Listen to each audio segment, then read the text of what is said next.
अस्सलाम वालेकुम स्टूडेंट्स।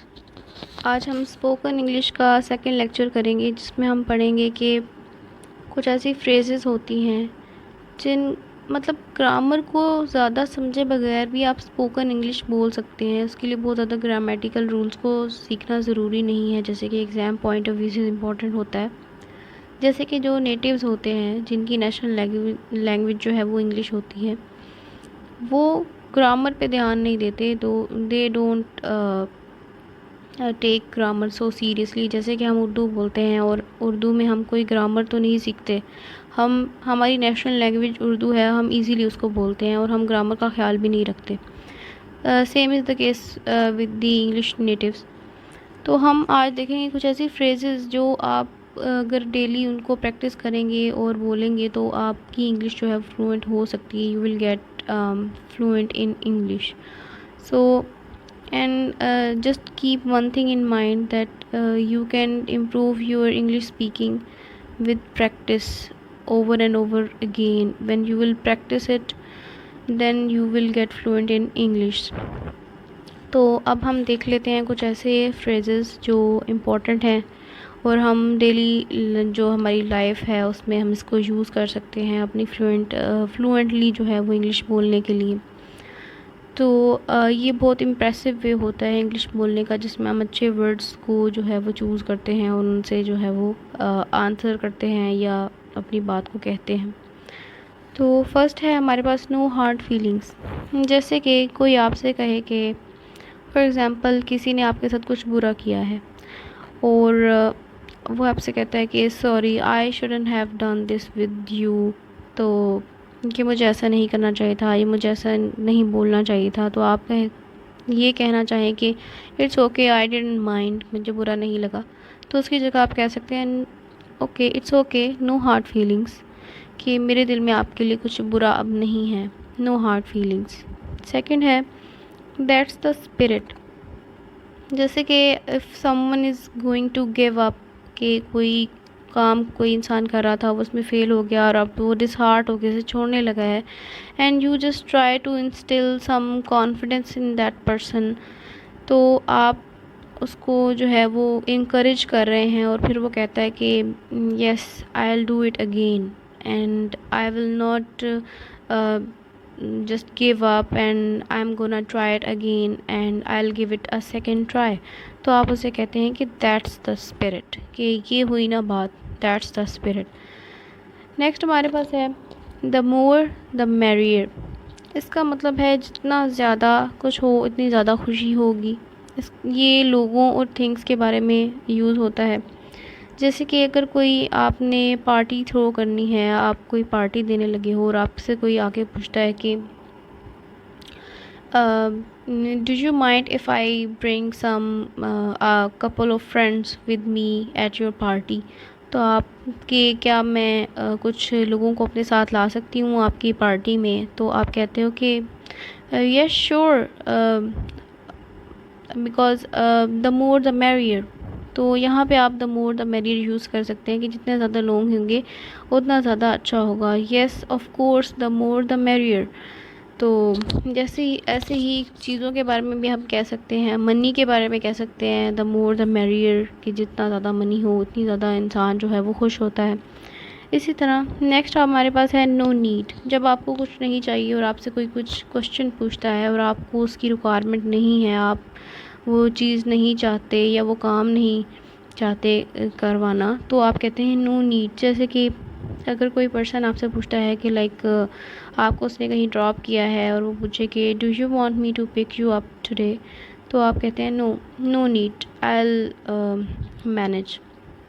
तो इस तरह आप नो नीड का जो है वो यूज़ कर सकते हैं। Good call. गुड कॉल का मतलब होता है कि जब आप किसी को के डिसीजन पे खुश होते हैं और आप की भी यही जो ओपिनियन होता है कि इसको यही डिसीजन लेना चाहिए था, और it is use to express some approval on a person's decision, on someone's decision और सजेशन। जब आप किसी के किसी डिसीजन को अप्रूव करते हैं कि हाँ इसको यही डिसीजन लेना चाहिए था। फॉर एग्ज़ाम्पल अगर किसी पर्सन ने जो है वो CSS में अप्लाई किया है और वो पहले अप्लाई नहीं कर रहा था, उसके अंदर ये पोटेंशियल है कि वो इसको क्लियर कर सकता है। तो जब वो इसमें अप्लाई कर देगा तो आपको पता चलेगा कि हाँ उसने अप्लाई कर दिया है, तो आप भी यही चाहते थे कि वैसा करे, तो आप कहेंगे यस गुड कॉल। तो आप उसको उसके डिसीजन को जो है वो अप्रूव कर रहे हैं कि उसको ऐसा ही करना चाहिए था।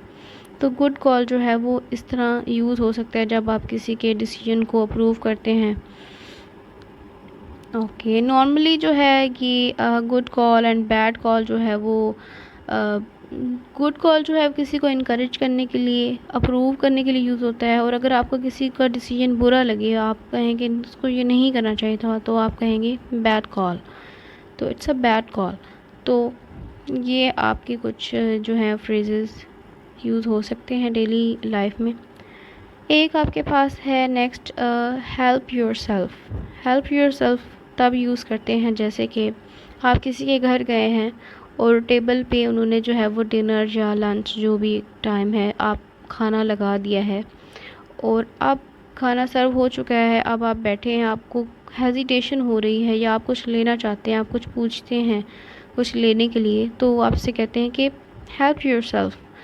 कि इसका मतलब ये होता है कि help yourself and please take what you want without asking or any permission or without any hesitation। तो help yourself का मतलब ये है कि अगर आप कुछ कंज्यूम करना चाहते हैं तो आपको कोई, जब आप किसी को कहते हैं help yourself, तो इसका मतलब है कि ये चीज़ ले लो और इसमें आप हेजिटेट ना करो और इसमें आपको परमिशन लेने की ज़रूरत नहीं है, आप ये चीज़ ले सकते हैं। तो ये तब हेल्प योरसेल्फ जो है वो हम यूज़ करेंगे। Take your pick.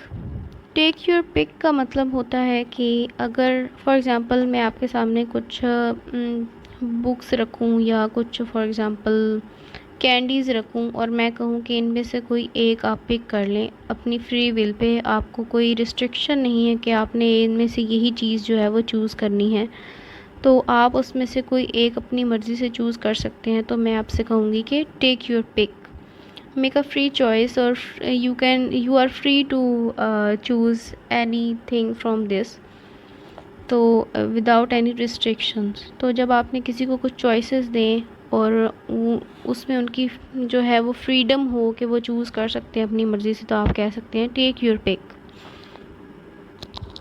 नेक्स्ट आपके पास है are you kidding me. Are you kidding me तब यूज़ होता है जब कोई पर्सन आके आपको कोई न्यूज़ देता है या कोई बात बताता है and you are shocked and you are surprised and you think that it like it couldn't be truth और it couldn't be a serious thing। आपको लगता है कि ये सीरियस नहीं बात हो सकती, ऐसा नहीं हो सकता, आप शॉक्ड हैं या सरप्राइज्ड हैं, तो आप कहते हैं कि आर यू किडिंग मी, कि क्या तुम मजाक कर रहे हो मेरे साथ। और फिर नेक्स्ट है you have got to be kidding me. जब कोई आपसे फॉर एग्ज़ाम्पल आपसे आके कहे, ये भी आर यू किडिंग मी की तरह ही यूज़ होगा। लाइक अगर आप ऑफिस जाते हैं तो बॉस कोई आके आपसे कहता है कि बॉस ने तो आपको डिसमिस कर दिया है, तो आप एक सरप्राइज़ हो जाते हैं, तो आप कहते हैं you have got to be kidding me. या फिर अगर आप यूनिवर्सिटी या कहीं जाते हैं और आपको कोई आपका फेलो कहता है कि टीचर जो है उसने आप एक पनिशमेंट की लिस्ट बनाई है और उसमें आपका नाम डाल दिया, तो आप कहते हैं कि you have got to be kidding me, कि ऐसा नहीं हो सकता, यू आर सरप्राइज्ड। तो तुम लगता है कि मेरे साथ मजाक कर रहे हो या तुम मुझे मतलब मजाक कर रहे हो मेरे साथ, इस तरह की सेंटेंसेस के लिए यूज़ होता है are you kidding me. Next है लीव इट विद मी। कि जब आप किसी को कोई ट्रस्ट दिलाना चाहते हैं कि trust on me I can do it और believe me I will do it.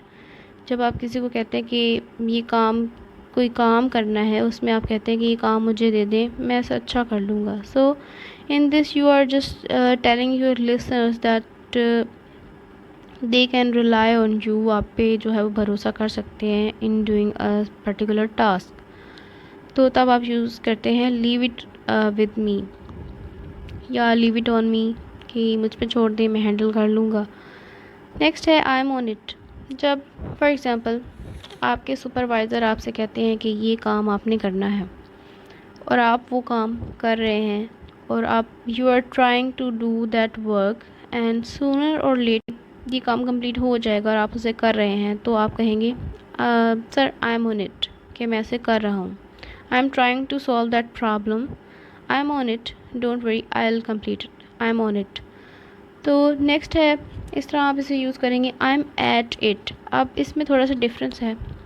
When you can't see any end to that task और the end is not in sight, तो मतलब आपको नहीं पता कि वो काम कब ख़त्म होगा। आप कोई काम कर रहे हैं, आपको नहीं पता वो ख़त्म कब होगा, तो आप कहते हैं आई एम एट इट। या कोई ऐसा प्रॉब्लमेटिक वर्क जो बार बार करना पड़े और आप उसको कर रहे हैं और वो ख़त्म नहीं होगा, या अभी कोई प्रोबेबली आपको कोई पर्टिकुलर टाइम नहीं पता वो कब ख़त्म होगा, तो आप कह सकते हैं कि आई एम एट इट। तो ये कुछ फ्रेजेस हैं जिन्हें आप डेली लैंग्वेज में लाइक अपनी डेली जो रूटीन है उसमें यूज़ कर सकते हैं। और आप ट्राई करें कि इनको यूज़ करें अपनी डेली जो है ना रूटीन में, कहीं ना कहीं अपने फ्रेंड्स के साथ, अपने घर में। तो एक फ्लुएंसी जब आपके अंदर आएगी तो इन्हीं फ्रेजेस के थ्रू ही आएगी। तो आप इनको ट्राई करें और मुझे बताएं कि ये आपके लिए कितना हेल्पफुल था, कितना इंटरेस्टिंग था। कोई क्वेश्चन हो तो आप कमेंट्स में पूछें। चैनल को सब्सक्राइब कर दें, लाइक कर दें वीडियो को, कमेंट करें, बताएं कि कैसी लगी आपको वीडियो और फर्दर हमें कौन सी वीडियोस बनानी चाहिए या हमें कंटिन्यू करना चाहिए किन वीडियोस के साथ। Thank you so much. अल्लाह हाफ़िज़।